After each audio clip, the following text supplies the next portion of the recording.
Muy buenas tardes, muy queridas amigas, muy queridos amigos. No siempre tenemos esta situación tan notable de que en el momento de iniciar y a las 6:10 ya estamos superando las 80 personas presentes. He tenido oportunidad de ver recién en la sala de espera representados a numerosos países de América Latina, también África y también Europa. Así que realmente me siento muy, muy feliz. Breve historia de Dialogando desde el Sur. El programa de cursos intensivos válidos para el doctorado comenzó en enero del año 2009. Ese mismo año, en abril, se nos hace necesario, imprescindible, justo, abrir un espacio para que nuestras alumnas y nuestros alumnos puedan, en el ámbito de su casa, la Facultad de Derecho de la Universidad de Buenos Aires, compartir con la comunidad académica y con todo el resto de las personas interesadas sus investigaciones, sus ideas, sus propuestas, sus delirios, sus trabajos en curso y sus trabajos publicados.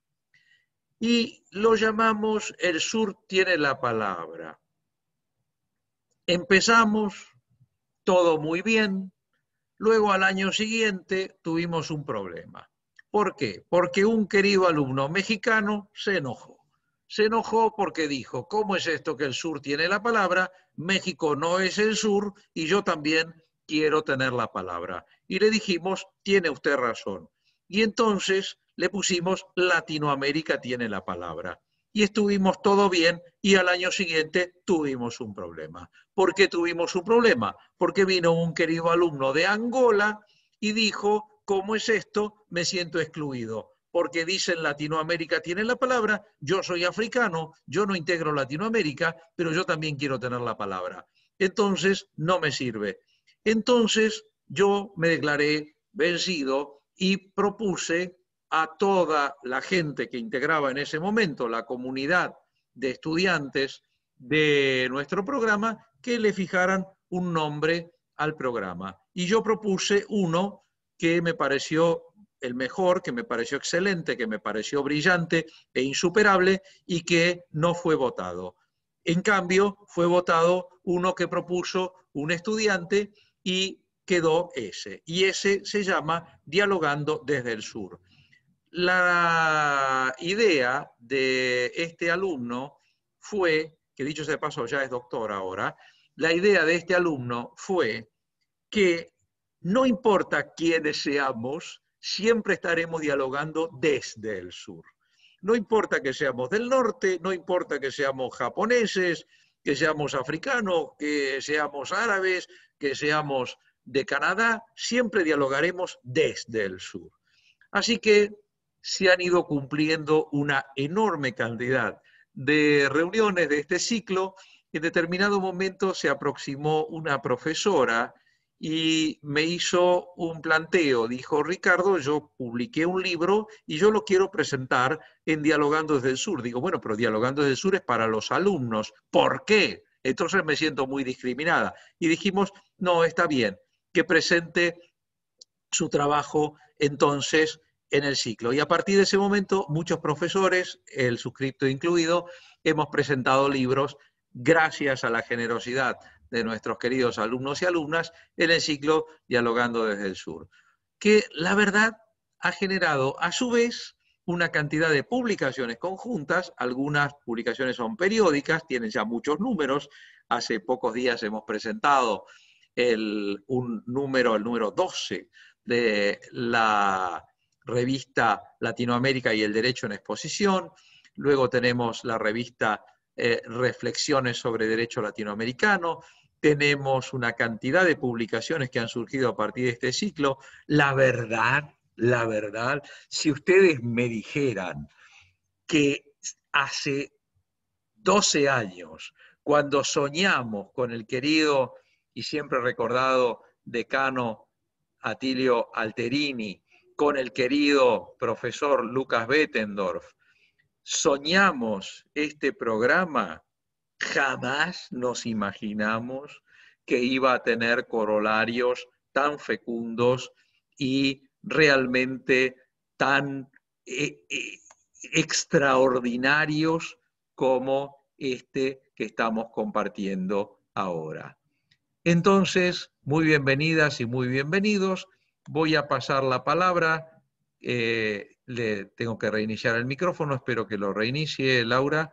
Le voy a pasar la palabra a nuestra anfitriona del día de hoy, que es la profesora doctora Laura Lora, brillante y destacadísima profesora de Sociología Jurídica y de Metodología de la Investigación Jurídica, profesora de nuestro programa de cursos para el doctorado y profesora del Departamento de Ciencias Sociales. O sea, los dos núcleos que generan estos eventos. Querida profesora Laura Lora, tuya es la palabra y la dirección del evento.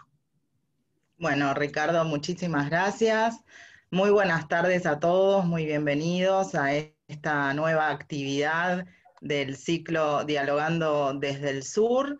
Es una actividad que la titularon En la hora de las máscaras.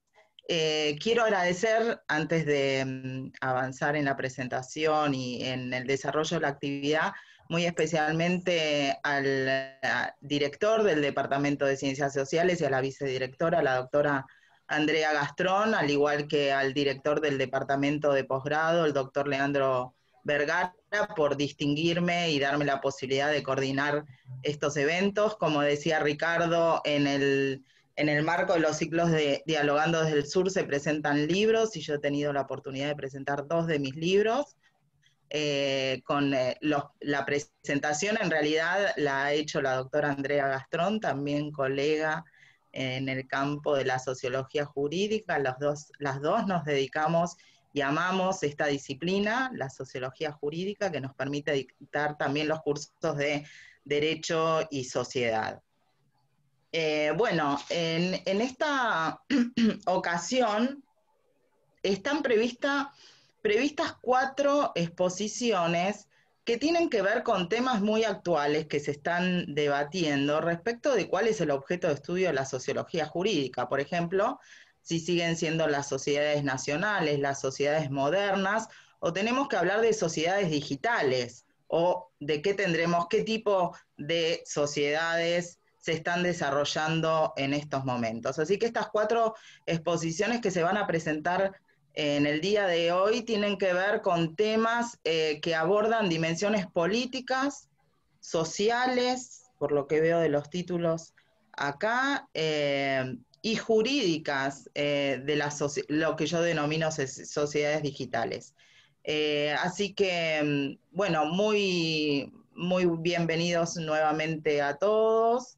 Les deseo a los presentadores y a los expositores que desarrollen su tarea respetando el tiempo establecido. Yo los voy a molestar, los voy a interrumpir cuando se cumpla el tiempo. Creo que está claro que cada uno de los presentadores tiene 5 minutos máximo de exposición y los expositores no más de 20 minutos. Recuerden que es importante entonces dejar un espacio para el debate y yo voy a estar cumpliendo esa tarea de señalarles el tiempo y marcándoles a los expositores cuando queden 5 minutos, por ejemplo, de la exposición. Así que, bueno, yo le pasaría la palabra en estos momentos a Luis Fernando Silva Becil, de Colombia, que va a presentar a Gracieli. Y sin más, cedo mi micrófono. Gracias, doctora Laura. Buenas tardes y buenas noches para todos los que estamos virtualmente presentes. Me correspondió la hermosa tarea de presentar a mi compañera, espero pronunciarlo bien porque mi portugués es muy malo o nulo, a Gracieli Lisandra de Souza. Ella pues, nació en Aracaju, estado de Sergipe, ahí pegadito al Atlántico, según vi en Google Maps. Es abogada de la Universidad Estatal de Santa Cruz. También por supuesto, es estudiante de nuestro curso de doctorado, pero también es estudiante de posgrado en Derecho Constitucional en la Universidad de São Paulo, y también es estudiante de maestría en Ciencias Políticas Internacionales en la Universidad Internacional en Miami. En su parte profesional, ella es abogada y socia fundadora de una firma de abogados, Sousa y Abogados Asociados, y presidenta del Comité de Ética de la empresa municipal de aguas de su municipio. Ella les va a hablar de un tema que adelanto un poco, simplemente es supremamente interesante porque mezcla lo que los abogados de hoy tenemos que hacer y es entender la realidad, pero no solo desde la ley, sino desde la misma realidad. Entonces, sin más, cedo la palabra a Graciela.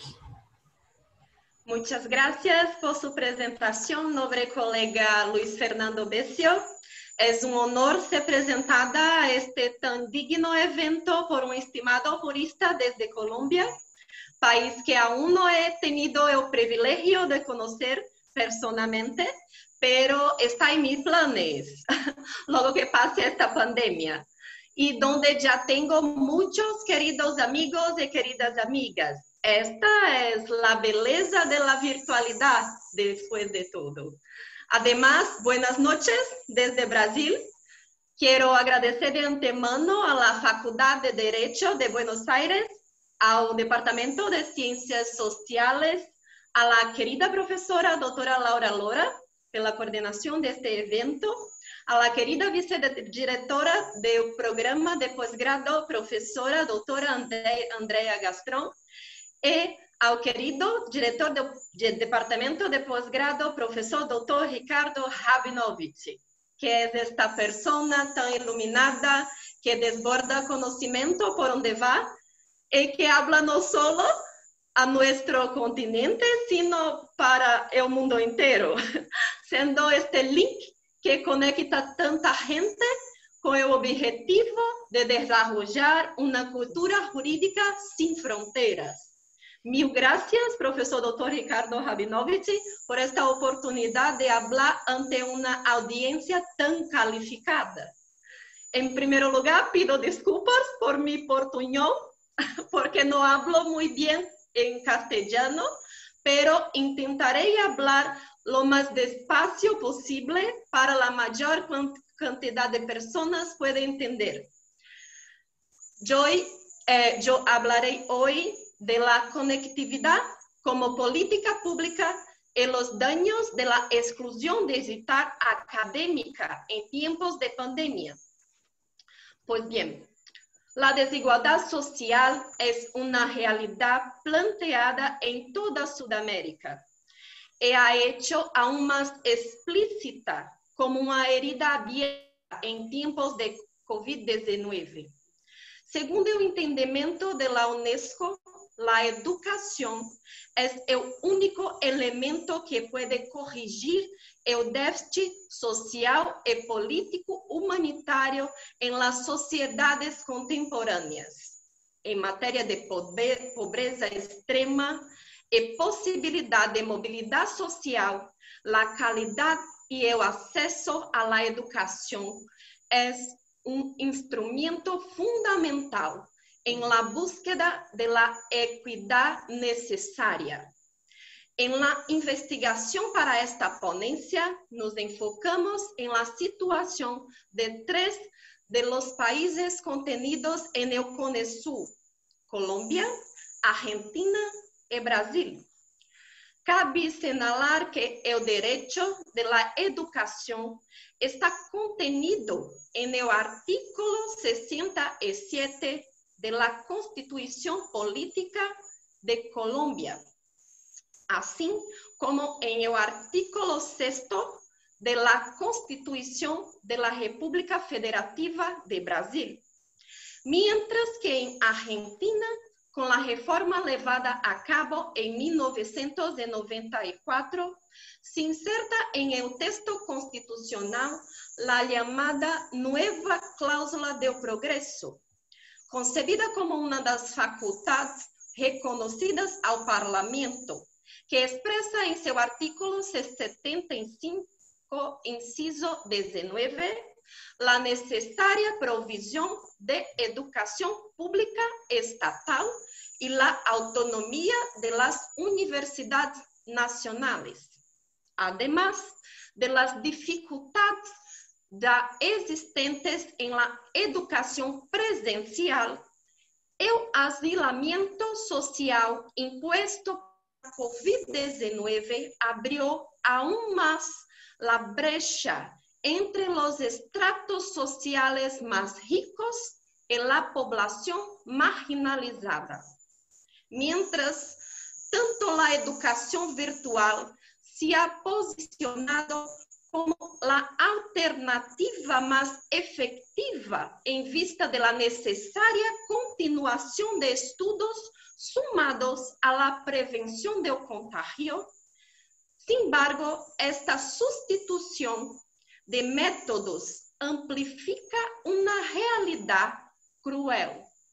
Según el informe presentado en 2019 por las Naciones Unidas, la ONU, se demostró que casi la mitad de la población mundial, 49%, aún no tiene acceso a la Internet. El informe expone varias disparidades importantes, como brechas geográficas, áreas urbanas versus áreas rurales, renta, ricos versus pobres, edad y género, entre otros. Además, segundo el informe, accesibilidad del aprendizaje remoto divulgada este jueves 27 de agosto, ontem, no sé cómo hablo en castellano, 3 de cada 10 niños en edad escolar están sin acceso remoto durante la pandemia. El índice representa a 463 millones de niños en todo el mundo, desde preescola hasta la secundaria. La mayoría, el 72%, son de familias pobres. Este informe fue presentado ayer, por la UNICEF. Para al menos 463 millones de niños cuyas escuelas cerraron debido al COVID-19, el aprendizaje remoto no existía. La gran cantidad de niños cuya educación se ha visto completamente interrumpida durante meses es una emergencia mundial. Las repercusiones pueden sentirse en las economías y sociedades en las próximas décadas. Estas palabras no son mías, son de la UNICEF, pero representan exactamente lo que yo pienso que podrá sucederse si no hacemos nada para mudar, cambiarlo. En el caso específico de Colombia, segundo estudio publicado por la Unión Internacional de Telecomunicaciones, solo el 45,7% de los hogares tiene conexión a Internet. A pesar de la iniciativa del Ministerio de Tecnologías de la Información y Comunicaciones, el MINTIC, de implementar el acceso móvil gratuito para conectarse al portal Colombia Aprende, parece que la exclusión está más allá de la conectividad en sí. También implica la falta de redes en determinadas localizaciones y, sobre todo, la falta de dispositivos conectables. Adicionalmente, la propiedad de una computadora ao menos um teléfono celular com capacidade de acesso virtual não é um privilégio de todos. Em Argentina, segundo o estudo da União Internacional de Telecomunicações, a porcentagem de conectividade é dos mais altos entre os 3 países aqui apresentados, 63,8%. Sin embargo, existem grandes regiões que carecem do mencionado acesso virtual, lo que paralisa as possibilidades de enseñanza e aprendizagem e profundiza a desigualdade. Segundo um informe recente da Unicef, 81% de los hogares argentinos com niños e adolescentes estão em contato com o sistema educativo e recebem asignações escolares durante o isolamento social. Sin embargo, se adverte que em 37% de estes mesmos lugares não existe uma computadora para realizar as tarefas. Os problemas se acentuam quando se mira as famílias mais pobres. Segundo a Unicef, 28% de estas famílias argentinas não têm internet e 53% estudam sem computadora.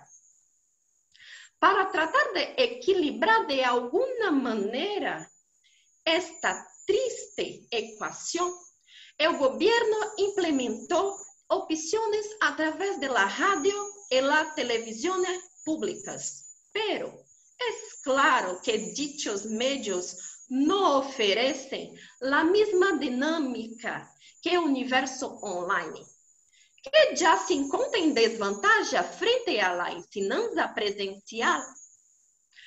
O passado viernes, 21 de agosto, o presidente argentino, Alberto Fernández, anunciou o congelamento das tarifas de telefone, internet e televisão. E já a fundamentação utilizada para esta medida é que os bienes mencionados são serviços públicos essenciais. Não vou aqui entrar em um campo que eu não conosco a fundo, que é o econômico, nem a ocupar-me da medida da congelação de aranceles em si mesma. Não tenho o conhecimento profundo para entrar em este debate, pero aqui vengo a dizer que a definição de serviço público essencial é uma realidade já posta em la República de Argentina para a internet. Em Brasil, meu país, segundo o estudo da União Internacional de Telecomunicação, solo 52,4% de los hogares tiene conexión a internet. En este país, que es uno de los mayores focos de la pandemia de COVID-19 y que todavía tiene actualmente una media de casi 1.000 muertes diarias por esta plaga, la situación en educación no es menos desesperadora. Esto se debe a que, además de las deficiencias estructurales del sistema de educación pública, ya que ya teme al día a día, los brasileños todavía tienen que lidar con un gobierno federal negacionista, que ya está en su 4º ministro de Educación en menos años en el cargo. Con este vácuo en la coordinación federal, los estados y municipios se quedan con la creación y implementación de educación alternativa en tiempos de pandemia, sozinhos, sem uma diretiva. Em uma análise realizada por la organização Todos por la Educação de Brasil, se señaló que 95 de los estados implementaron plataformas de aprendizaje en línea durante la pandemia. Pero solo 45% está comprando pacotes de datos para dar acesso gratuito ao contenido.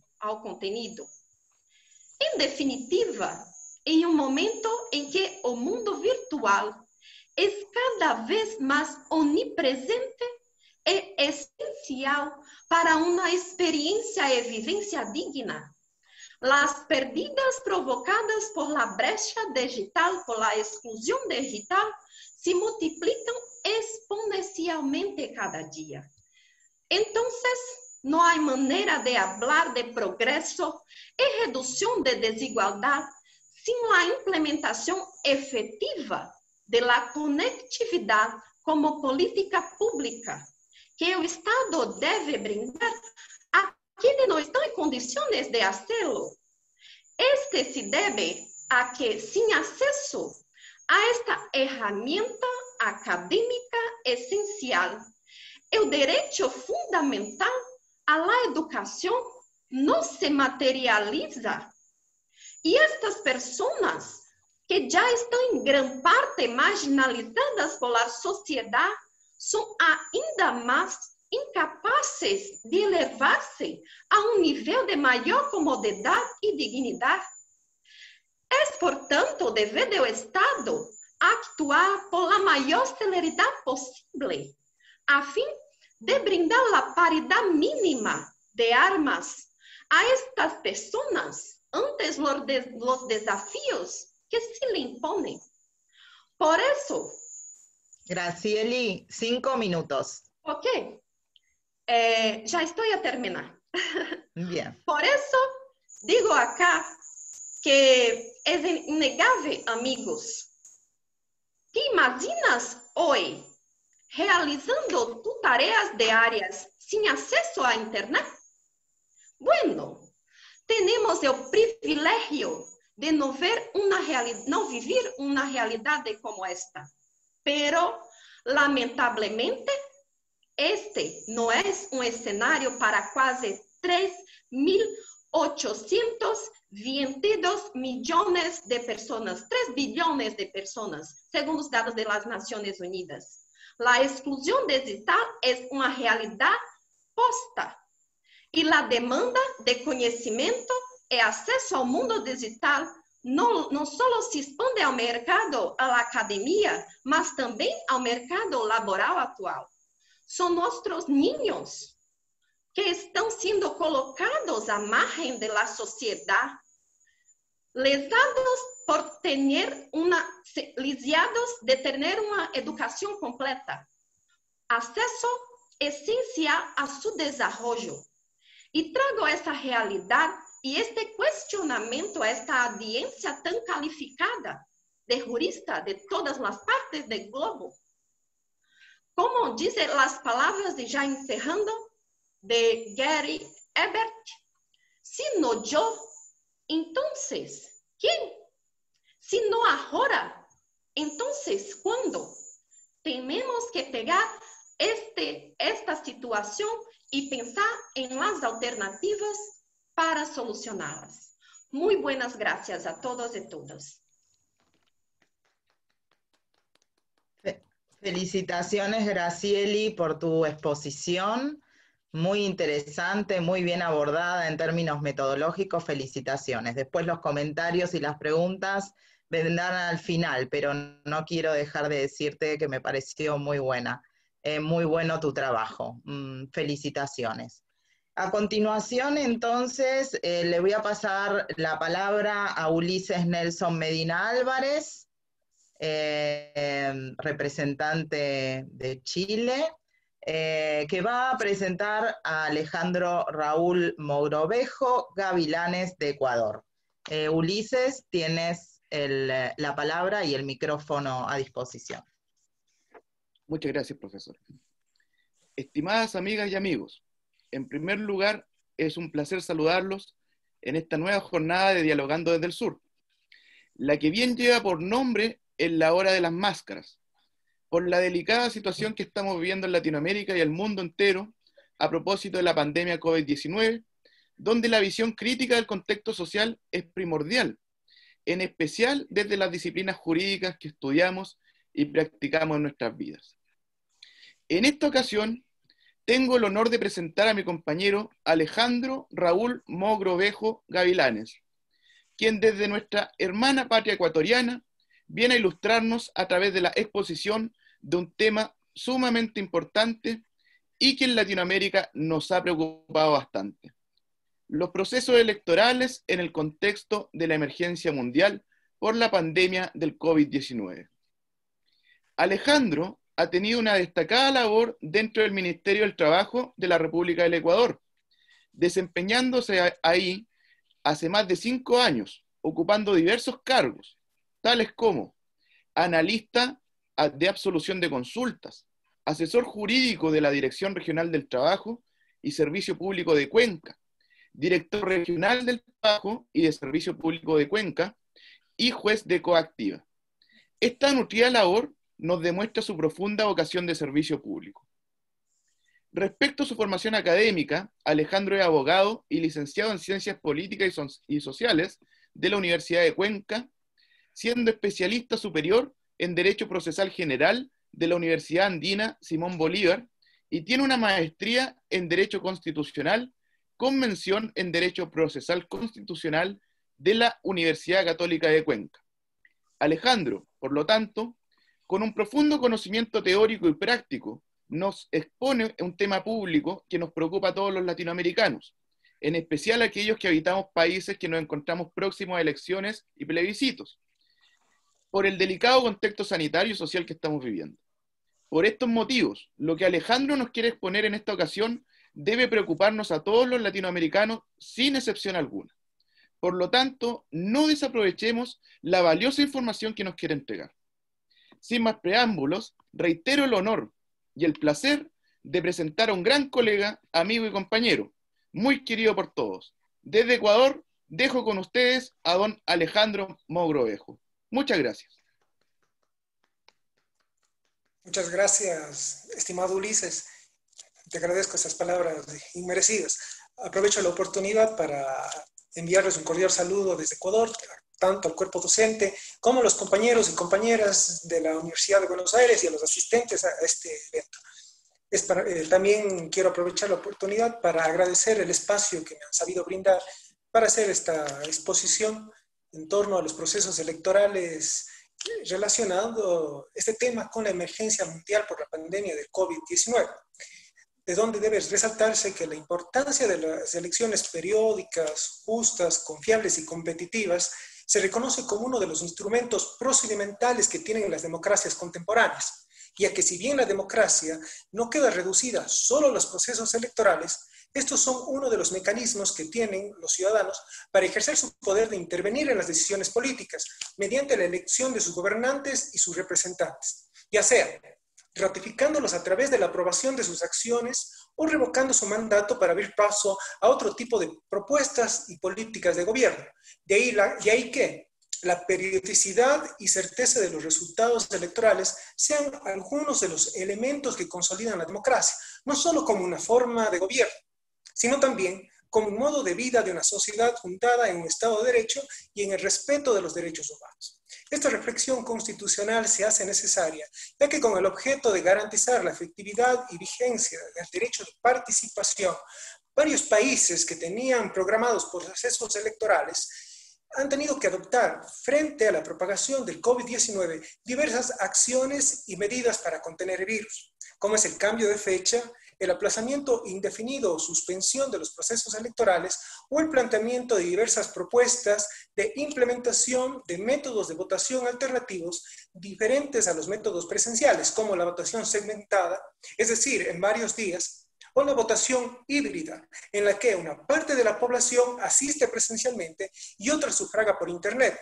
que necesariamente obligan a un análisis que no sin cierto margen de error, dado el dinamismo y la variabilidad de la información existente en la actualidad, permite entender los retos que conlleva para la democracia la votación electrónica y el nivel de utilidad que las nuevas tecnologías adquieren frente a situaciones tan extraordinarias como la nueva y desconocida pandemia. Es así que desde esta posición, lo que se pretende en estos minutos es analizar la relación existente entre las tecnologías de la información y la democracia, con el objeto de elaborar una reflexión teórica sobre su definición e implicaciones, así como su relación con las herramientas de participación ciudadana compuestas por entornos cada vez más informáticos como el voto electrónico, para lo cual se ha dividido la exposición en dos partes. La primera, encaminada a realizar un breve análisis, una contextualización de algunos aspectos relevantes al derecho al voto, y la segunda dirigida a elaborar una enunciación de forma muy general del marco conceptual y normativo que tendría una probable admisión de esta figura en el Ecuador como base fundamental para la comprensión de su relevancia en la democracia, dentro de un discurso amplio de la participación ciudadana, sobre todo en situaciones tan extraordinarias como las actuales, donde el electorado y los contendientes políticos mantienen restringidos varios de sus derechos como la movilidad, o se les exige que mantengan cierta distancia física entre uno y otro.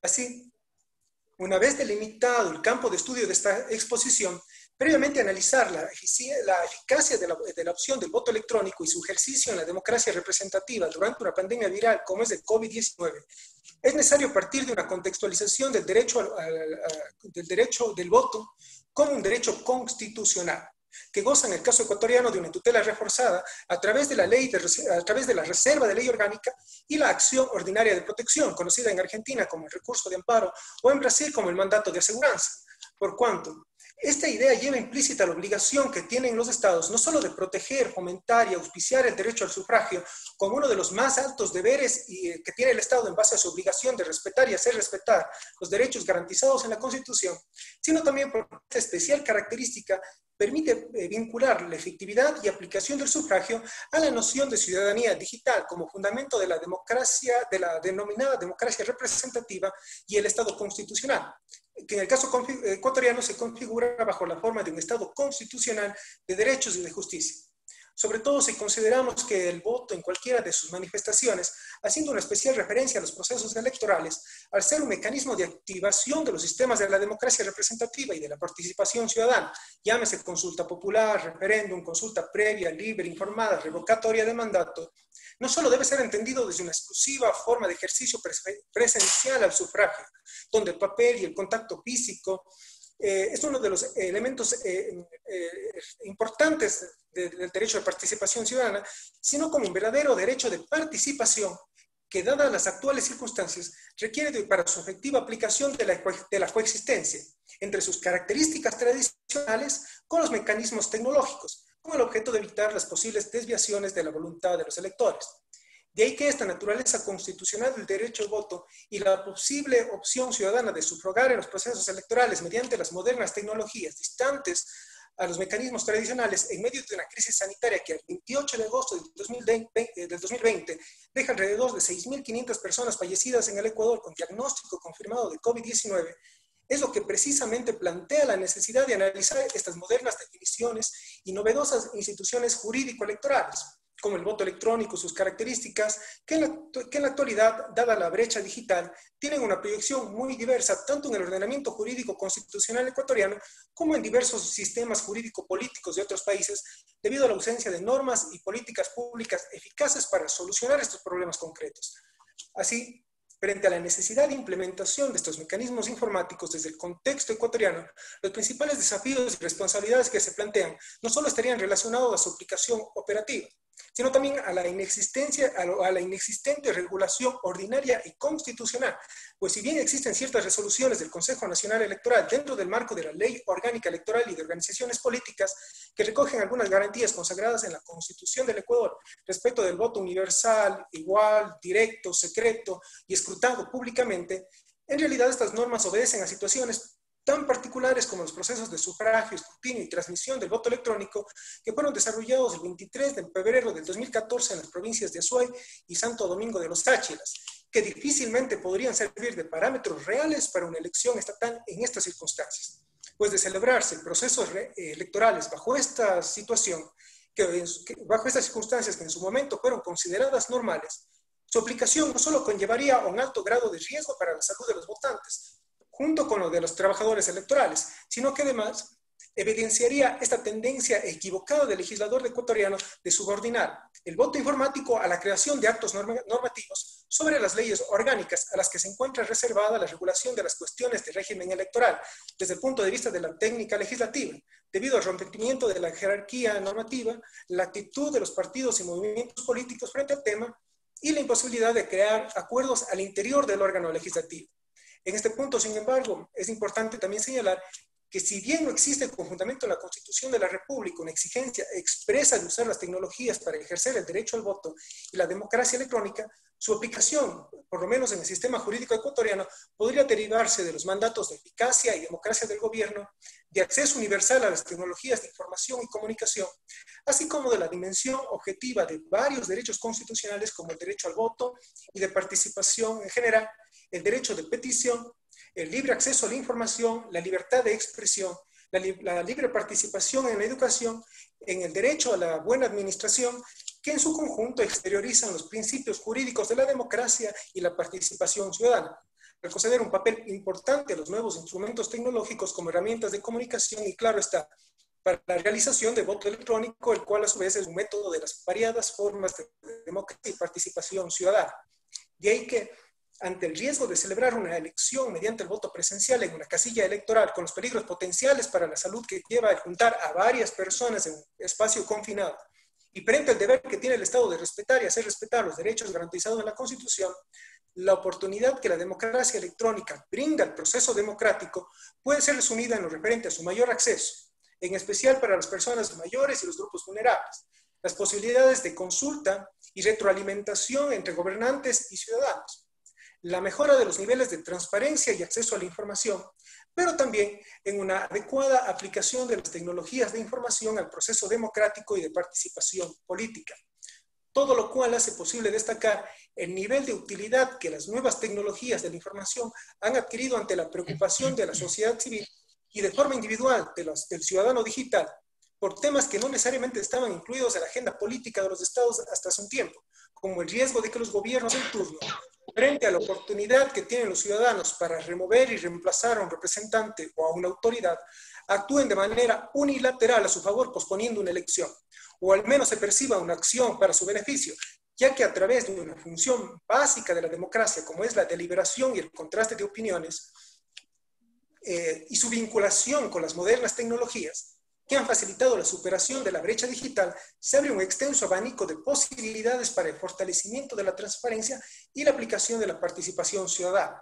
Razón por la que, al superarse los problemas de escala que sean imposible que los ciudadanos participen en el proceso político, conceptos que en un principio podrían parecer distantes a la democracia, como el mencionado voto electrónico, en la actualidad desde una mirada optimista, hayan adquirido un valor relevante para el interés colectivo, al ser considerados como la culminación misma del gobierno en la medida que los procesos democráticos y políticos, al estar relacionados directamente con los medios de difusión y las tecnologías de la información, permiten que en lo referente al diseño e implementación de políticas públicas y los procesos de tomas de decisión, la participación ciudadana se muestre más accesible a un mayor grupo demográfico de manera simultánea y con costos más reducidos.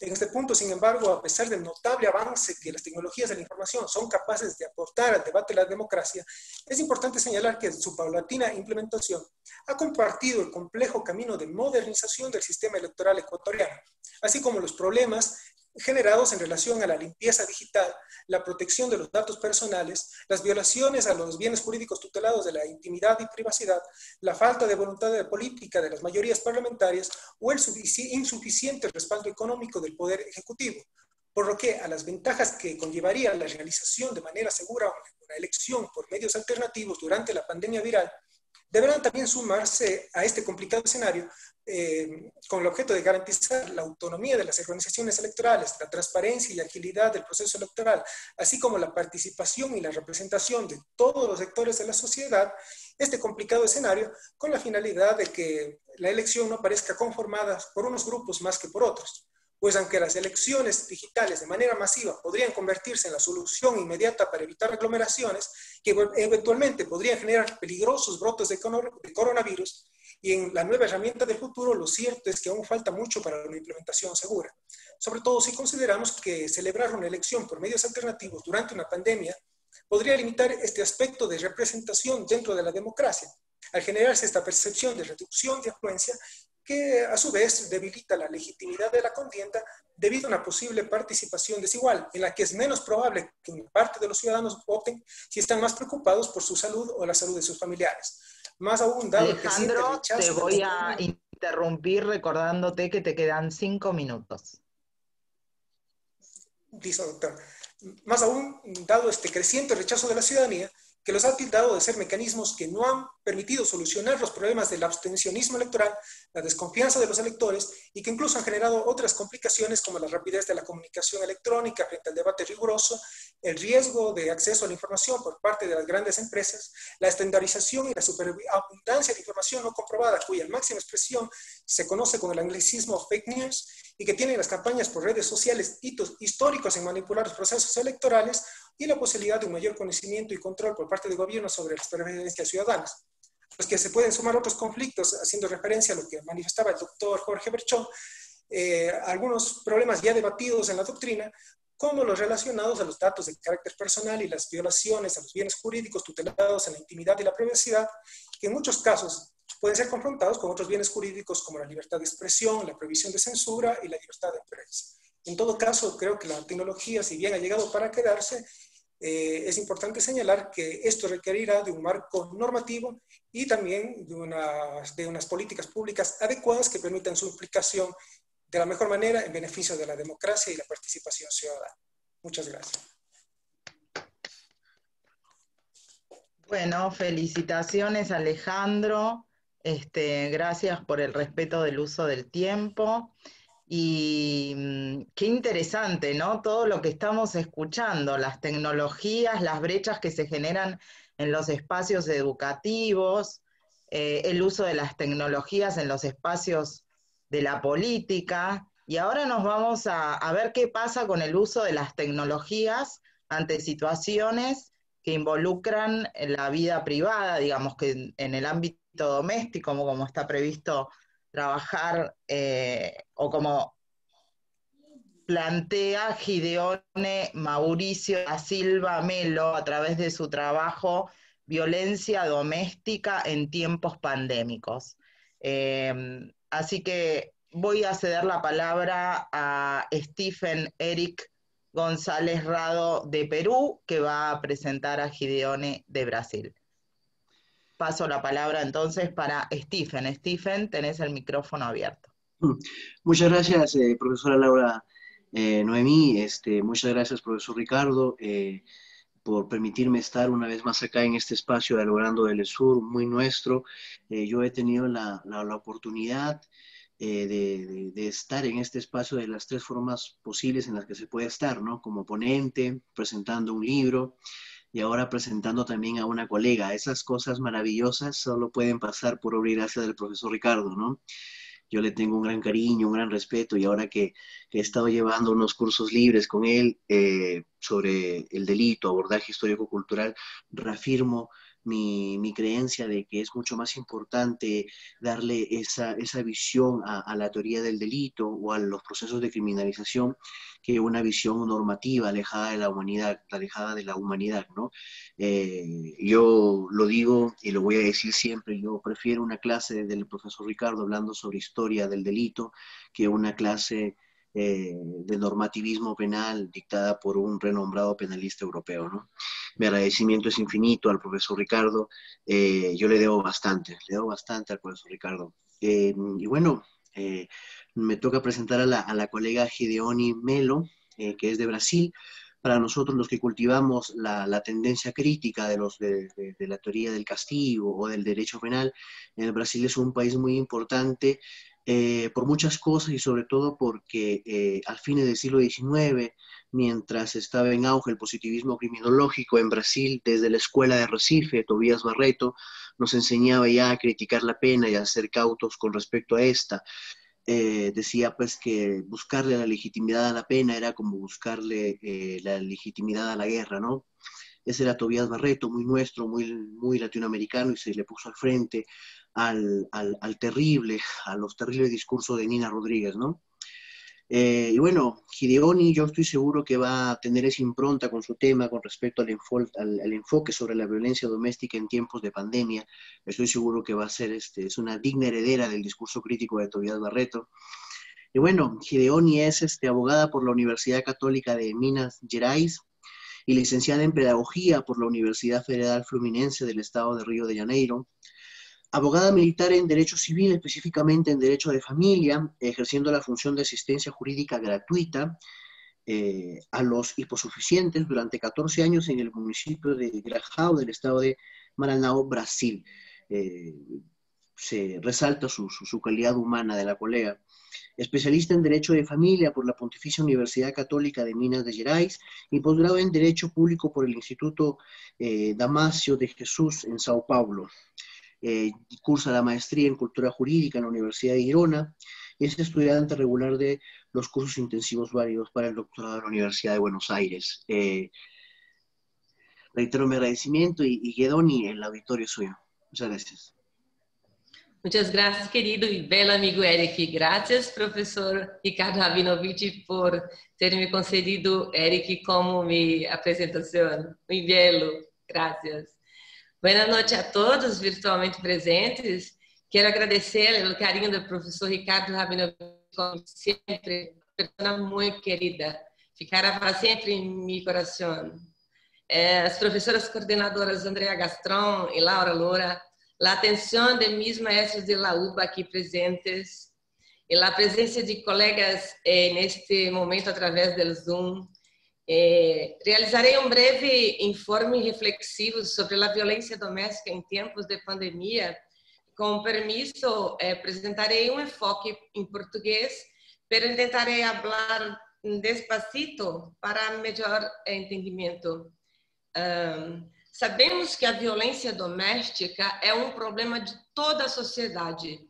Todos são corresponsáveis por auxiliar as mulheres a colocarem um ponto final na situação da violência. É de conhecimento de todos que a violência doméstica e familiar, que vitima principalmente as mulheres, as crianças, os adolescentes, os idosos, ainda é uma infeliz realidade em nosso país, como em todo o mundo. Certamente que a conscientização da população sobre a importância de denunciar os casos de violência doméstica e familiar está aumentando, porém, entendemos que outras medidas devem ser adotadas, políticas públicas, para que cada vez os agressores sintam-se coibidos em praticar os atos de violência. Nós estamos vivendo um período de isolamento social e, com isso, o alarmamento crescente da violência doméstica.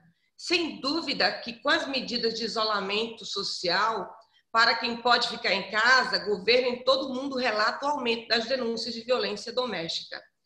Nós temos que, segundo a ONU, mulheres é uma grande preocupação para a pesquisa dos momentos. A mulher é o tema central no que se refere à pandemia, no que se refere à violência, porque é uma das preocupações constantes durante a quarentena, já que não somente as mulheres estão afastadas das redes de apoio, mas estão tendo que conviver o tempo todo com o possível agressor. Temos aqui no Brasil que, segundo o Tribunal de Justiça do Rio de Janeiro, houve um aumento de mais de 50% do número de denúncias de violência doméstica desde que a quarentena começou no mês de março do corrente ano.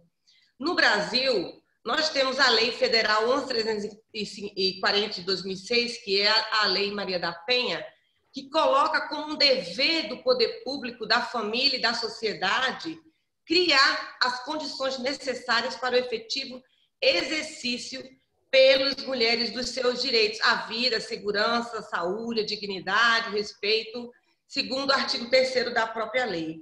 No entanto, a meu ver, essa lei precisa ser melhor interpretada e aplicada, porque a cultura machista do Brasil, arraigada desde tempos remotos, impede com que exista uma alta aplicabilidade da lei. Uma lei, no âmbito penal, tremendamente questionada.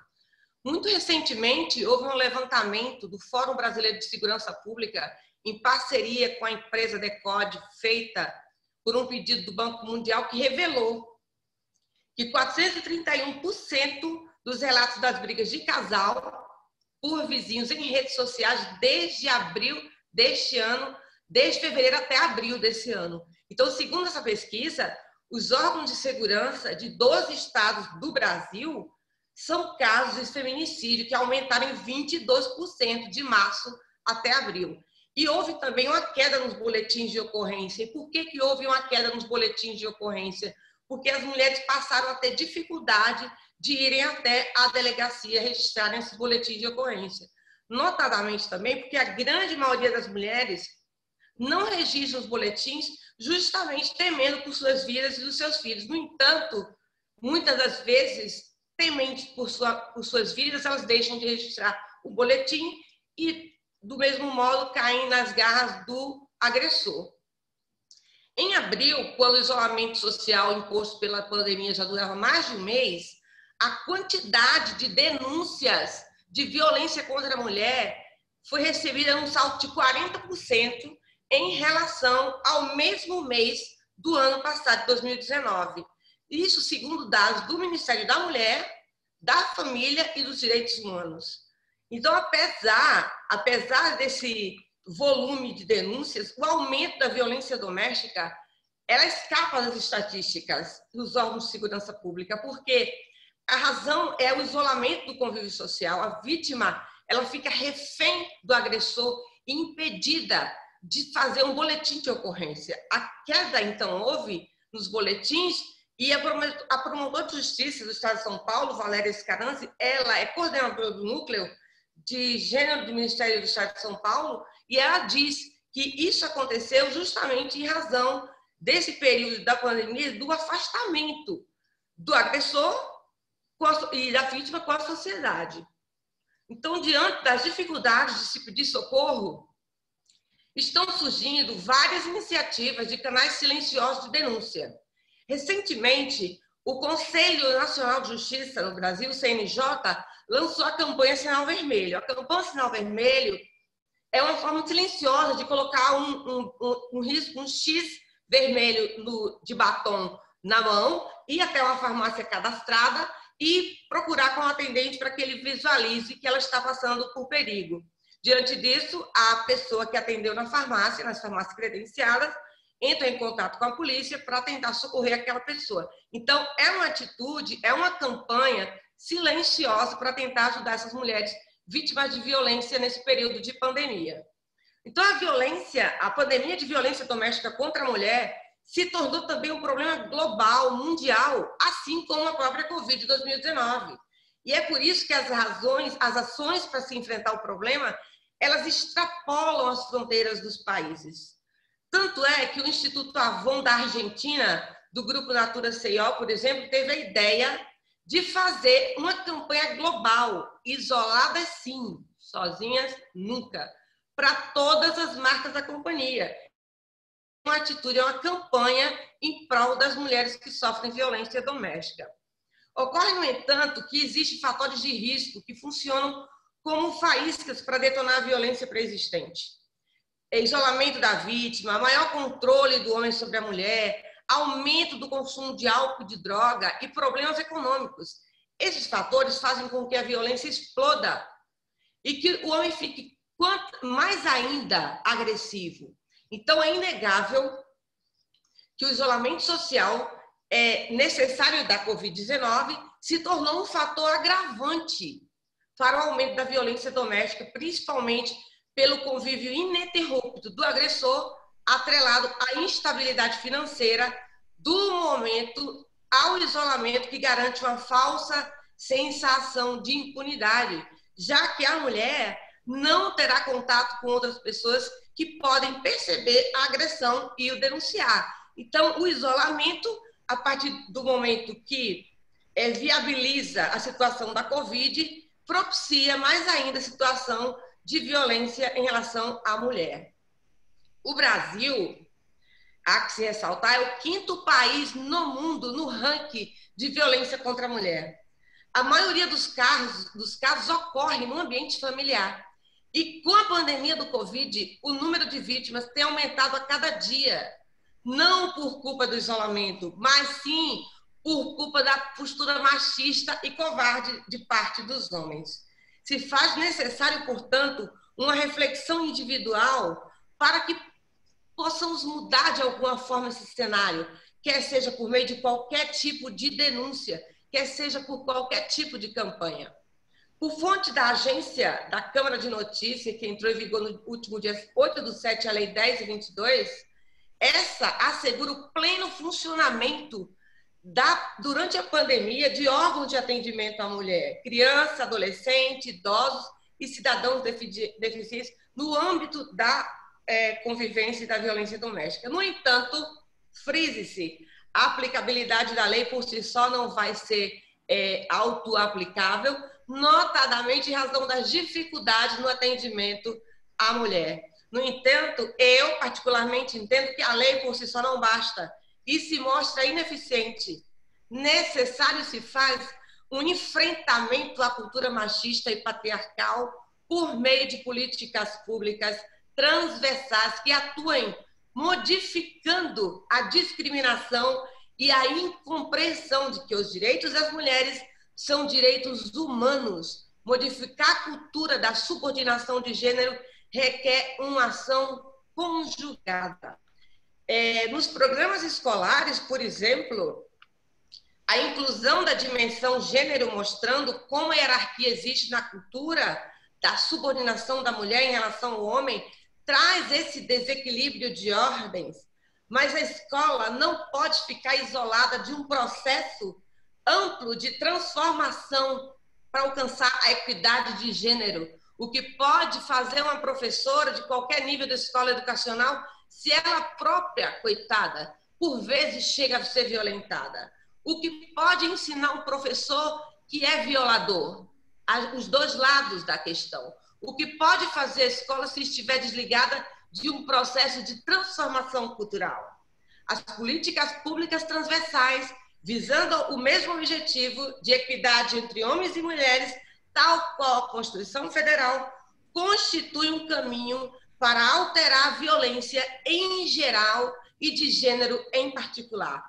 A Secretaria de Direitos das Mulheres pode desempenhar um papel articulador, associando-se aos conselhos e secretarias das mulheres em todos os estados, diria no mundo inteiro, que tivesse uma integralização. De todo modo, o assunto é muito amplo, complexo, e eu posso destacar aqui a fala de uma magistrada, que ela é a presidente da Comissão de Gênero e Violência Doméstica do Instituto Brasileiro do Direito de Família no Brasil, o IBDFAM, que ela diz que as mudanças de comportamento são fruto de muito investimento de poder público das instituições e pessoas que podem influenciar positivamente a sociedade. Os meios de comunicação também deveriam ter mais compromissos com a educação para a formação de uma cultura de paz e respeito. Por fim, para finalizar minha fala e não me delongar muito, já que estou falando em português, eu entendo que o tema em questão, embora muitíssimo debatido nas redes sociais e no âmbito dos operadores do direito e dos aplicadores do direito, não pode passar despercebido em momento algum. E é diante dessa abordagem que eu encerro minhas palavras com a declaração da Superintendente-Geral do Instituto Maria da Penha no Brasil, que diz, a senhora Conceição de Andrade, a violência doméstica não diminuiu, ela está mais privada do que nunca. A mulher que vive com o agressor já vivia isolada. Agora ela está praticamente vivendo em cárcere privado. Boa noite a todos e hasta luego.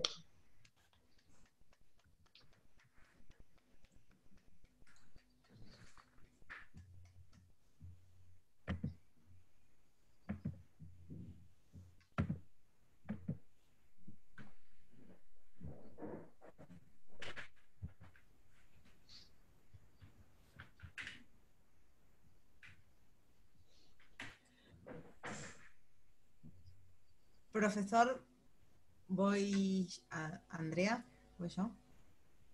Hola. Espera, sí. Ahí Espera. está, tengo habilitado el micrófono. Listo, porque habías Gideoni- apagado tu micrófono. No, ahí estamos. Bueno, ya está solucionado. La verdad que los problemas de conectividad son angustiantes, lo estoy padeciendo. Estoy en estos momentos conectada gracias a que mi vecina, en un acto de solidaridad, me pasó su clave y tengo, no sé, milagrosamente pude acceder utilizándola. Así que estoy con estas dificultades, pero con suerte. Gideone, te felicito también, al igual que las anteriores exposiciones brillantes, también muy bien por el uso del tiempo, la importancia que has señalado de la complejidad del tema y al mismo tiempo la importancia de los recursos humanos, de una cantidad de gente que estamos viendo apasionada y comprometida con lo social, con lo jurídico, con lo político, que seguramente vamos a poder hacer las transformaciones que se necesitan ante la diversidad de realidades sociales que están apareciendo. Bueno, vamos a pasar a la cuarta y última exposición prevista para esta actividad. Y quien presenta es Andrea Leticia Bulnes Mesina, de Argentina, a nuestro colega de Ecuador, Gabriel Santiago Pereira Gómez. Andrea, entonces, te paso la palabra. Muchas gracias. Buenas noches a todos, estimado profesor, estimada profesora, muchas gracias por esta oportunidad de participar en estos importantes encuentros de Dialogando desde el Sur.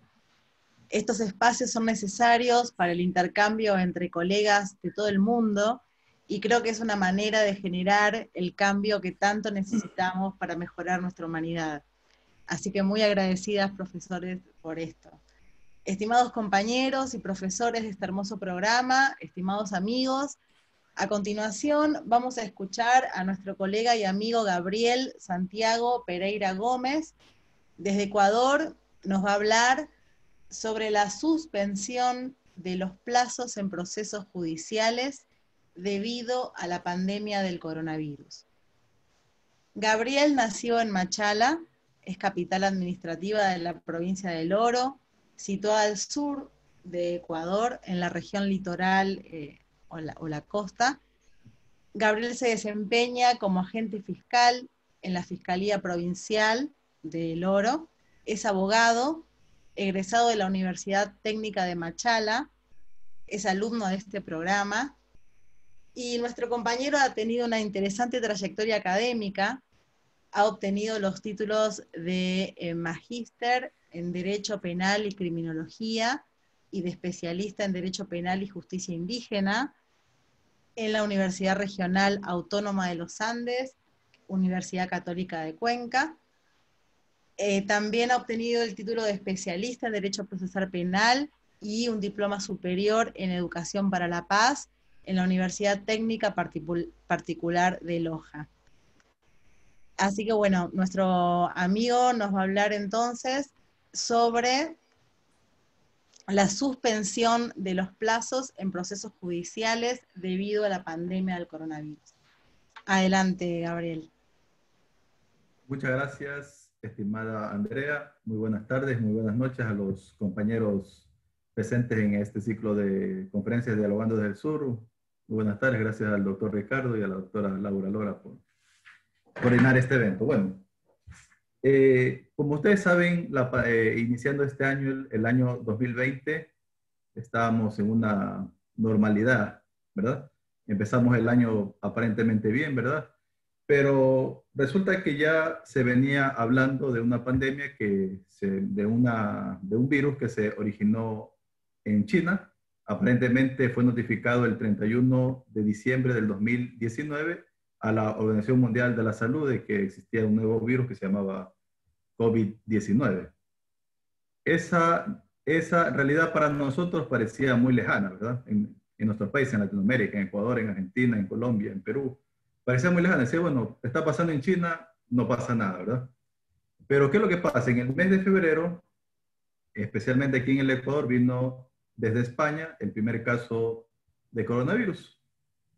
Normal, ¿verdad? Trabajamos normal, no pasaba nada, pero ese virus se fue poco a poco apoderando de toda la población ecuatoriana. El primer muerto por coronavirus sé que fue en Argentina, después vino acá al Ecuador la segunda persona muerta por coronavirus en Latinoamérica. Bueno, eso se convirtió en una pandemia a partir de la declaración de la Organización Mundial de la Salud del 13 de marzo, que indicaba que el coronavirus se convirtió en una pandemia a nivel mundial. ¿Y qué es lo que sucedió frente a eso? El mundo se vio abocado a paralizar, a suspender sus actividades. Por ejemplo, en el Ecuador, el día 13 de marzo, el 17 de marzo el presidente declaró el estado de excepción por emergencia sanitaria. En Argentina, el 19 de marzo, el presidente Alberto Fernández declaró el aislamiento preventivo y obligatorio. En Colombia, asimismo, el gobierno del doctor Iván Duque, con fecha 22 de marzo, declaró el aislamiento preventivo obligatorio. Y tomando como caso muy especial en Brasil, fue creo que uno de los pocos países que no se declaró la cuarentena. Más bien se dejó de que cada gobernador en su estado, ya que Brasil es una república federativa, tome la decisión del confinamiento. Lamentablemente, en esos primeros tiempos de coronavirus, el Ecuador fue uno de los países más afectados. Si ustedes saben bien, la ciudad de Guayaquil, que es la segunda ciudad más importante del país, se vio en una situación de calamidad, ya que murieron muchas personas en las calles, en los interiores de su domicilio, ejemplo que fue tomado justamente por Sao Paulo. Bueno, ya hemos superado en algo, igual siguen los contagios, igual las muertes, pero no en la cantidad que hubo. Entonces, sucedió que el mundo se paralizó y también se tuvo que paralizar la justicia. La justicia, vean. ¿Qué es lo que pasó, por ejemplo, en el Ecuador? En el Ecuador, frente a ese decreto de excepción en el cual se declara la emergencia sanitaria, en primer lugar, el Consejo de la Judicatura, que es el órgano administrativo de la función judicial en el Ecuador, restringe el ingreso y atención al público en todas las dependencias judiciales, unidades judiciales, fiscalías, por la pandemia del coronavirus. Se suspendió. Y la Corte Nacional de Justicia suspendió los plazos y términos de todos los procesos penales que se estaban llevando en ese caso. En este caso, todos los procesos judiciales fueron suspendidos a partir del 16 de marzo. Lo mismo pasó en Argentina. En Argentina, la Corte Suprema de Justicia, mediante una acordada del 16 de marzo de 2020, declaró inhábiles desde el 16 hasta el 31 de marzo. Es decir, le puso una fecha tentativa, pensando que tal vez el coronavirus en 15 días iba a terminar. Pero lamentablemente esa acordada tuvo que ser varias veces prorrogada o renovada por varias ocasiones hasta llegar al 20 de julio en el que por fin se levantó la cuarentena en Argentina y en ciertas ciudades. El Ecuador fue un poco más escéptico. Declaró la suspensión, pero no le puso fecha. Esa suspensión fue levantada justamente el día 3 de junio del 2020. Es decir, la justicia en el Ecuador estuvo paralizada 3 meses. Únicamente se atendieron casos de flagrancia, es decir, de personas que son sorprendidas en el cometimiento del delito, puestas unas órdenes de la Fiscalía y del juez para que sean iniciados cargos. Sin embargo, pese a eso, los plazos igual se suspendían y se los retomaron luego del 4 de junio del 2020 en todas las judicaturas y fiscalías del país. En lo que tiene que ver Colombia, también que es un caso que yo puedo investigar, asimismo, la suspensión fue cauta, fue desde el 16 hasta el 20 de marzo. Es decir, también pensaban que en 15 días iba a acabar el virus. Y lamentablemente, en distintas resoluciones del Consejo Superior de la Judicatura tuvo que renovarse cada 15 días, hasta llegar al 31 de julio, que supuestamente ya era la última fecha por la cual tenía que restaurarse las labores en las judicaturas de Colombia. En Brasil, el Consejo Nacional de Justicia, mediante resolución del 19 de marzo, así mismo suspendió todas las actividades hasta el 30 de abril, de manera inicial. Después, esta medida fue ampliada hasta el 15 de junio y luego de esa fecha ya se dio un reinicio progresivo de labores en las distintas unidades judiciales que hay en Brasil. Y vean que frente a este fenómeno de suspensión de plazos y términos, no se vio ajena la misma Comisión Interamericana de Derechos Humanos. La misma Comisión Interamericana de Derechos Humanos se vio en la obligación de suspender los plazos de la tramitación de casos en etapa de fondo, de supervisión de cumplimiento de sentencia y de opiniones consultivas mediante acuerdo de fecha 17 de marzo de 2020. Asimismo, entre el 17 y el 21 de abril se suspendieron esos plazos y términos. Pero, como el COVID tenía su avance progresivo, esa medida tuvo que ser ampliada hasta el 20, desde el 22 de abril hasta el 20 de mayo. Es decir, la misma Corte Interamericana también se vio abocada en suspender los plazos. Tomando como ejemplo esos casos en Ecuador, en Argentina, en Colombia, en Brasil, vemos que fue una medida tomada para salvaguardar la salud y vida de las personas. Fue una medida que no estaba prevista en la Constitución, ni en los códigos penales. En Ecuador, en el Código Orgánico General de Procesos que ve las cuestiones de carácter civil, sí se establecía la suspensión de plazo, de términos. Es una regla, pero la Constitución no establecía que se suspendan los plazos. ¿Por qué? ¿Qué es lo que pasa, por ejemplo, en los procesos penales? Si se suspende un plazo y una persona estando presa, es decir, va a sobrepasar el tiempo que debería de estar bajo prisión preventiva. Y eso fue lo que pasó en el país, de que tuvo que un poco relajarse esa suspensión de plazos y permitirse de que por lo menos en ese plazo que estaba suspendida la justicia en el ECOR se revisen las medidas de carácter personal en los procesos penales. Y muchos presos, para evitar de que se contagien por COVID-19, tuvieron que dárseles medidas alternativas, es decir, presentación periódica ante la autoridad, prohibición de salir del país, para evitar un contagio masivo en las cárceles. Y eso fue justamente un llamado que hizo la Comisión Interamericana de Derechos Humanos con respecto a la pandemia del coronavirus, que se trate de que en casos no muy graves, se trate de dar medidas alternativas a las personas que estaban privadas de la libertad para evitar un contagio masivo. Esta suspensión de plazos trajo consigo de que muchas causas queden represadas, ¿ya?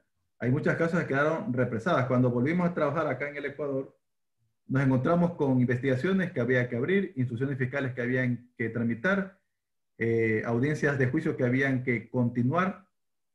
Es decir, la justicia estuvo en suspenso. No se pudo hacer ni un trámite ni nada. Lo único que tuvimos que hacer en ese tiempo es archivar expedientes, ya una vez cumplió los plazos de investigación.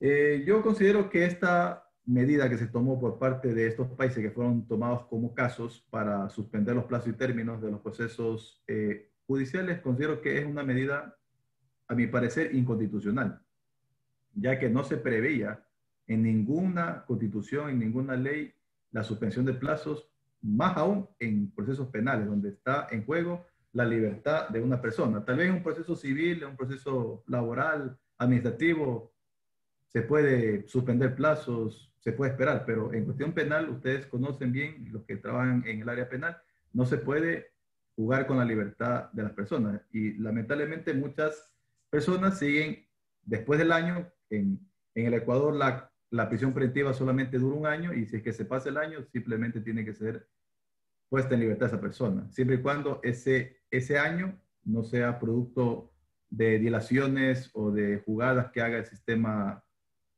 judicial o la parte procesada. Eso fue lo que se logró en este plazo. Asimismo, si bien la suspensión de plazo y términos provocó de que muchos hagamos teletrabajo, ya que no podíamos asistir a nuestras oficinas, y muchos lo seguimos haciendo, trajo cosas positivas para la justicia. ¿En qué sentido? De que muchos trámites eran realizados de manera virtual. Muchos escritos, muchas audiencias se las realizó por la vía telemática, como estamos ahorita, vía Zoom, vía Polycom, que es un sistema que existe acá en el Ecuador. Se evitó justamente de que haya proliferación de personas, aglomeración de personas para evitar el contagio. Se pusieron en marcha proyectos para automatizar ciertos aspectos de la justicia. Es decir, de que la justicia no se vea paralizada justamente por esta pandemia y que no fue prevista y ni que tampoco era previsible en ninguna normativa constitucional o legal, ya que la peste nunca se preveyó de que iba a paralizar eso. El último antecedente de una peste que hubo a nivel mundial fue hace 100 años, y hace 100 años no existían las herramientas tecnológicas que existen hasta ahora. Es muy importante anotar de que esto también nos puede traer una reflexión a todos nosotros. Automatizar el sistema de justicia con el tiempo nos relegará a nosotros como seres humanos, como personas para administrar esta justicia. Esa es la gran interrogante, ¿verdad? ¿Se automatizará el sistema de justicia para evitar el contacto entre personas? ¿Habrá algún tiempo de que la carrera de derecho o la función judicial tendría que desaparecer porque automatizamos la justicia? Esas son interrogantes que nosotros tenemos que hacernos y que tenemos que analizarlas muy, muy seriamente. Esta suspensión de plazos y términos en los procesos judiciales asimismo provocó que ciertas obligaciones se vean acumuladas. Es decir, por ejemplo, en los casos de la niñez y adolescencia, hay muchos padres de familia que tenían que pagar su pensión alimenticia y no lo podían hacer porque los sistemas no estaban activos, estaban suspendidos. Es decir, se puso en conflicto el interés superior del niño frente al derecho del padre a dar esta pensión alimenticia. Estábamos en conflicto, ¿verdad? El derecho a la salud, el interés superior del niño.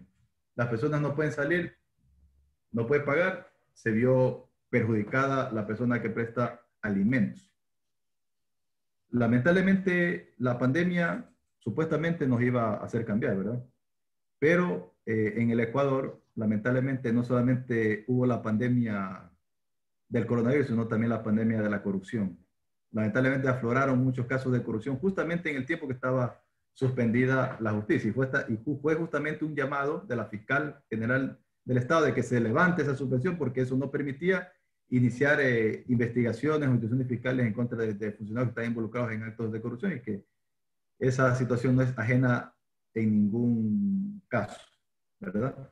Esta suspensión de plazos considero de que atentó contra los derechos humanos de las personas privadas de la libertad y de los usuarios de la administración de justicia, ya que no pudieron recibir en ese tiempo que estuvo paralizada la justicia, que son más o menos 3-4 meses, una respuesta efectiva en sus casos que llevaban en las diferentes judicaturas, en las distintas áreas del derecho, penal, civil, laboral, constitucional y todo eso.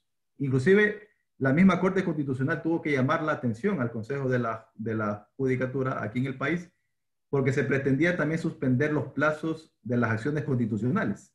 Imagínense. O sea, con el pretexto de la pandemia se pretendió restringir las libertades humanas y el planteamiento de acciones constitucionales que podrían haberse vulnerado durante el tiempo que se dio la pandemia. Entonces es muy importante hacer notar de que esta suspensión de plazos y también nos lleva a una reflexión en lo posterior, que la legislación debe de establecer en sus normas de que frente a estos hechos que son de calamidad pública, de pestes, de enfermedades que pueden paralizar las actividades cotidianas, las actividades esenciales que fueron puestas para poder salir en determinados tiempos, se prevé este tipo de suspensiones y siempre se favorezca los intereses de las personas que son usuarias del sistema de administración de justicia.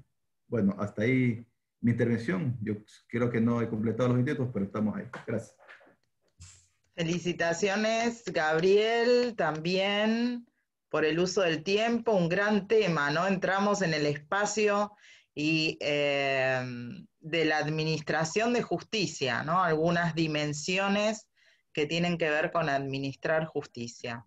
Y bueno, Creo que han quedado explicitadas un montón de inquietudes personales de cada uno de los expositores y también de problemas públicos, porque han pasado de inquietudes a problemas, pensando en categorías de un clásico de la sociología como es Wright Mills.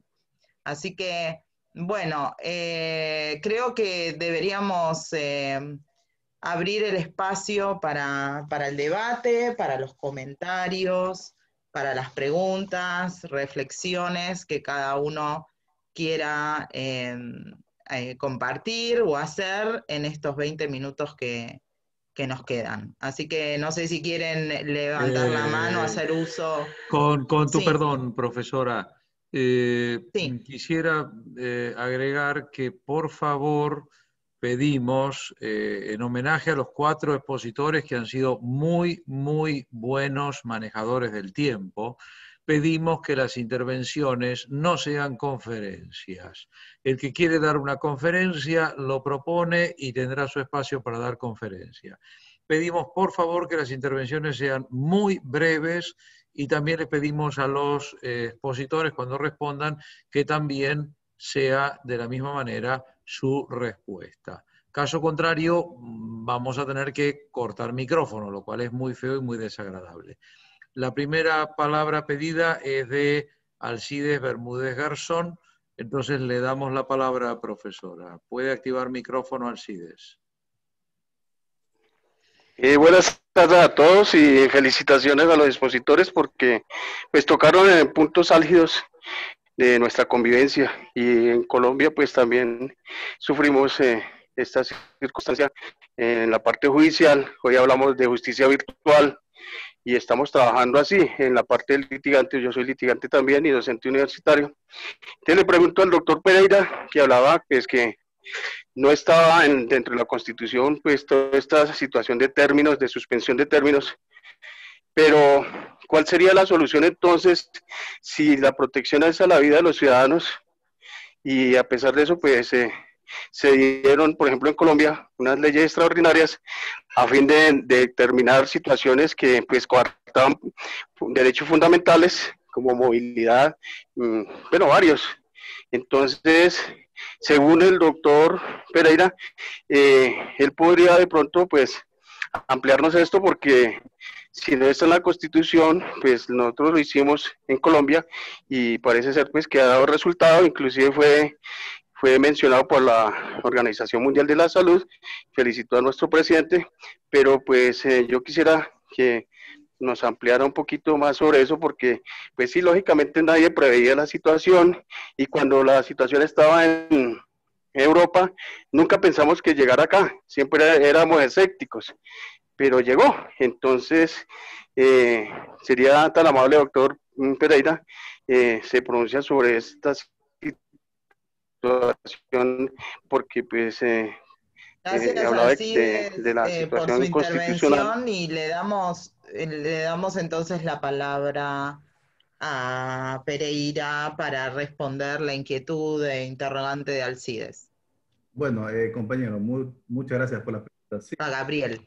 Sí, justamente, bueno, en nuestra Constitución ecuatoriana no existía que se puedan suspender los plazos y términos en los procesos judiciales. Únicamente existe el caso en los procesos civiles, que se podían suspender los plazos, inclusive por común acuerdo entre las partes o por declaración del juez. Sin embargo, desde mi punto de vista muy personal, yo considero, porque yo soy agente fiscal, soy parte del sistema de justicia, esa suspensión de plazos afectó los derechos de las personas, de los abogados en libre ejercicio. ¿Por qué? Porque no pudieron ejercer su derecho al trabajo. De las personas privadas de la libertad, ¿por qué? Porque no pudieron obtener su libertad o una resolución en su caso de manera oportuna. De los usuarios del sistema de justicia, en este caso las madres que recibían pensión alimenticia que no recibieron a tiempo su pensión alimenticia. Es decir, o sea, se trató de proteger el derecho a la justicia, pero se puso vuelta en contraposición a otros derechos que también son importantes, el derecho al trabajo, ¿ya? El derecho al acceso a la justicia, el derecho a la libertad, el derecho a la integridad personal. Es decir, se vulneraron derechos. Sin embargo, pese al estado de excepción que decretó el señor presidente aquí en el Ecuador, frente a ese estado de excepción, y yo creo que en todos los países existe un control de constitucionalidad. En nuestro caso, en el Ecuador existe la Corte Constitucional. Ese estado de excepción que justamente ya va a concluir si mal no recuerdo, el 12 de septiembre. O sea, desde marzo hasta septiembre hemos estado en estado de excepción, renovado por 30 días.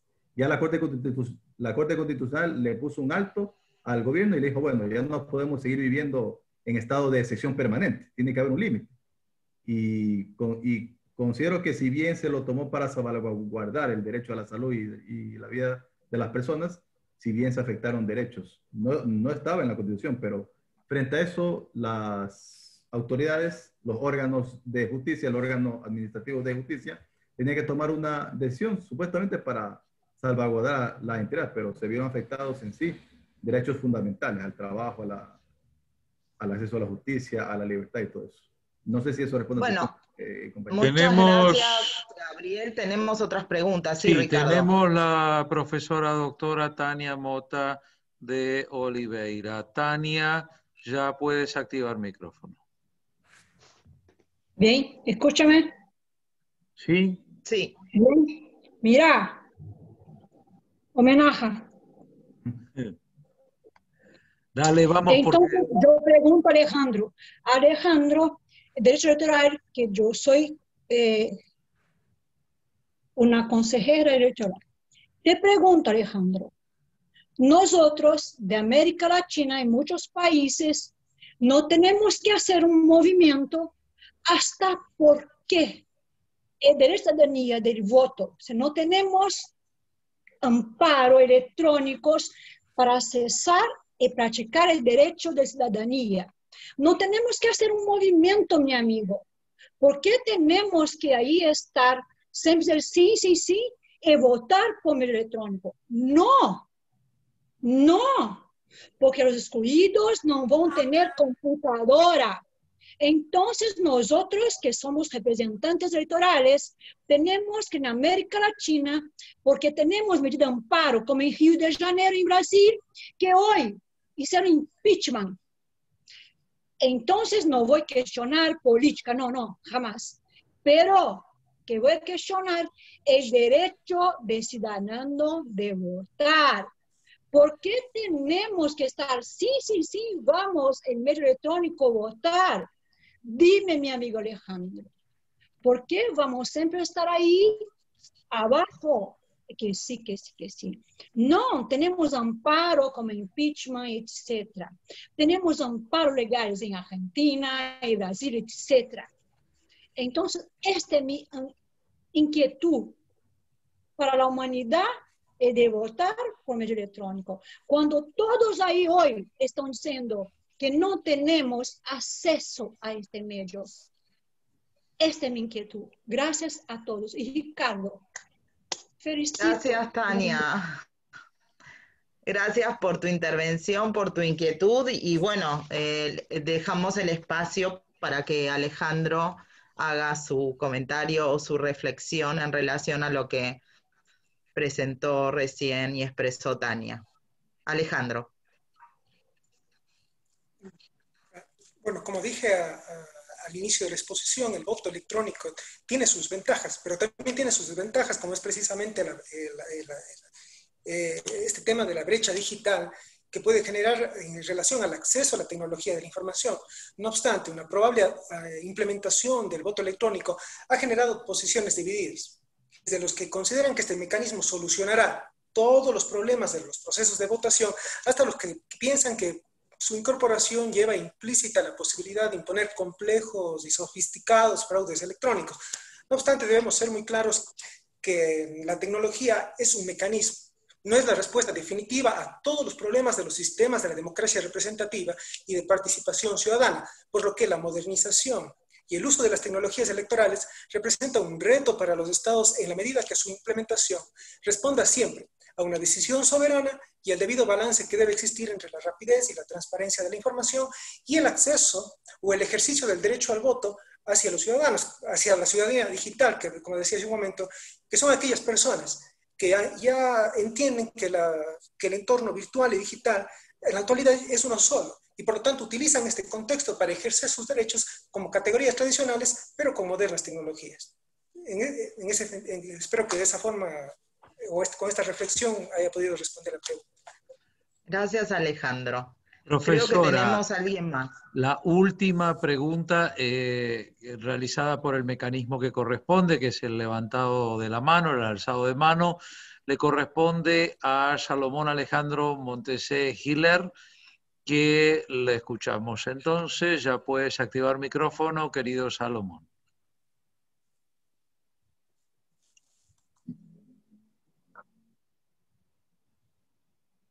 Te escuchamos. No te escuchamos. A ver, vamos de nuevo, que apagaste el micrófono. Vamos de nuevo, Salomón. Vamos. Maestro Ricardo, ahí. Ahí sí, adelante. Claro que sí, fuerte y claro. Gracias, maestro. Saludos, doctora Laura. Saludos a todos los expositores y a los demás distinguidos compañeros. Quería preguntar con respecto al compañero Pereira, cuando hace alusión al término que el COVID-19 ha lesionado principio de legalidad y también se ha vuelto inconstitucional. La pregunta es, estimado amigo y compañero, al momento que la Constitución de la República del Ecuador consagra el principio de progresividad que nació como principio tributario, luego como principio de protección de derechos humanos, y ese principio de progresividad que está implícito dentro de nuestra Constitución, ¿acaso no deja puerta abierta para tratar estos nuevos temas que el mundo o que los hechos producen a través de los fenómenos sociales? Gracias, maestro Ricardo. Bueno, compañero Salomón, saludos. Sí, bueno, con respecto a la progresividad de derechos, es muy importante tomar en cuenta de que nuestra Constitución garantiza justamente cuando hay un derecho que es reconocido en tratados, instrumentos internacionales, sean de inmediata y obligatoria aplicación. En este caso, tanto la Corte Interamericana la Comisión Interamericana de Derechos Humanos se ha pronunciado con respecto a la pandemia de COVID y respecto a disposiciones para acceder al derecho a la justicia. Son resoluciones que son acatadas por el Ecuador.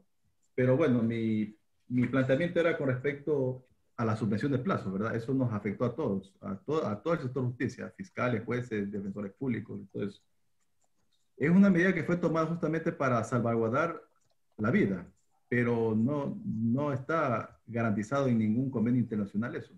Es decir, o sea, suspender plazos, más que todo en materia penal, eso implica graves riesgos a la seguridad jurídica, a la libertad de la persona, ¿verdad? A un proceso penal. Entonces, vean que procesos, por ejemplo, procesos que iniciaron en marzo, recién están terminando ahora en el mes de agosto, cuando tuvieron que haber terminado en un tiempo normal, máximo en abril y mayo.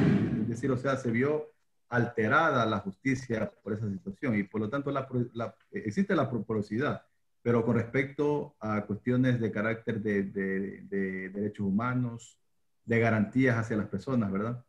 Es decir, o sea, el COVID nos está obligando prácticamente a reformar ciertas normas legales, inclusive hasta constitucionales, ¿verdad? Tendría que ya establecerse de que también las pestes o la calamidad doméstica o las pandemias sean consideradas como un caso de fuerza mayor y que obligue a suspender ciertas actividades, que fue lo que tuvo que tomar las administraciones de justicia en el Ecuador, en Argentina y en algunos países del mundo inclusive. Esa es mi respuesta, compañero. Muchísimas gracias, Gabriel. Bueno, una vez más, felicitaciones por los aportes que han hecho, por las presentaciones, las exposiciones, por los aspectos políticos, jurídicos y sociales señalados y a partir de los cuales tenemos mucho para trabajar y cada uno y todos hacer aportes en este sentido. Así que muy, muy feliz de haber participado de esta reunión y voy a pasarle la palabra al director del programa que nos ilumina como siempre a todos, a cada uno de nosotros, y permite que eso se demuestre y quede en evidencia en cada una de las actividades que realizamos. Ricardo, gracias una vez más por haberme invitado, gracias a la vicedirectora del departamento por también cederme este espacio, que me alegra y me da mucha felicidad. Ricardo, te paso el micrófono. Muchísimas gracias, querida Laura. Yo te agradezco a vos por la excelente conducción de este evento. Me sumo a la felicitación a nuestros 4 queridos amigos y amigas que han expuesto hoy. La verdad es que una vez más hemos aprendido muchísimo. Yo por lo menos he aprendido mucho, y sobre todo creo que la mejor manera es irse con preguntas, ¿no? En ese sentido, felicito especialmente a los expositores porque han tenido esa maravilla de que no nos han dado respuestas. Y a mí me parece que eso